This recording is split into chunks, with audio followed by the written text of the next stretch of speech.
شروع اللہ کے نام سے جو بڑا مہربان اور نہایت رحم فرمانے والا ہے۔ الصلاۃ والسلام علیکہ یا رسول اللہ وعلی آلک وصحابک یا حبیب اللہ۔ السلام علیکم معزز ناظرین و سامعین، امید کرتا ہوں کہ آپ سب اللہ کے فضل و کرم سے ٹھیک ہیں، اور اللہ تعالیٰ سے دعا کرتا ہوں کہ اللہ تعالیٰ آپ لوگوں کو خوش و خرم رکھے اور آپ لوگوں کی تمام تکالیف پریشانیوں کو دور فرمائے۔ آج کی ویڈیو کا عنوان ہے ٹیلی فون یا انٹرنیٹ پر نکاح منعقد ہونے کی کیا شرائط ہیں۔ امید کروں گا کہ یہ معلومات آپ کے علم میں اضافہ فرمائے گی اور آپ اس ویڈیو کو شیئر کریں گے، چینل کو سبسکرائب کریں گے تاکہ دوسرے لوگ بھی اس معلومات سے مستفید ہو سکیں۔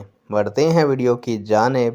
ٹیلی فون اور انٹرنیٹ پر نکاح سے متعلق بہت سی خرابیوں کے امکانات بڑھ جاتے ہیں، اس لیے انٹرنیٹ اور ٹیلی فون پر نکاح تو جائز ہے، لیکن اس میں انتہائی احتیاط برتنے کی ضرورت ہے، کیونکہ اس میں دھوکہ، فراڈ اور غلط بیانی کے امکانات بہت زیادہ پائے جاتے ہیں۔ انٹرنیٹ پر ویڈیو کال کے ذریعے کیے گئے نکاح میں غلط بیانی کے امکانات بہت کم ہیں، کیونکہ اس میں لڑکا، لڑکی، گواہان، وکیل اور دیگر عزیز و اقارب سب نہ صرف ایک دوسرے سے بات بھی کر سکتے ہیں بلکہ دیکھ بھی سکتے ہیں، جبکہ اس کے برعکس انٹرنیٹ پر ہی آڈیو کال یا ٹیلی فون کے ذریعے بھی نکاح اگر پوری تحقیق کے ساتھ کیا جائے تو غلط بیانی کا امکان کم ہو جائے گا یا نہیں رہے گا۔ اگر درج بالا احتیاطی تدابیر کو مد نظر رکھ کر انٹرنیٹ یا ٹیلی فون پر نکاح پڑھایا جائے تو نکاح منعقد ہو جاتا ہے، اس میں کوئی شرعی ممانعت نہیں ہے۔ اگر انٹرنیٹ یا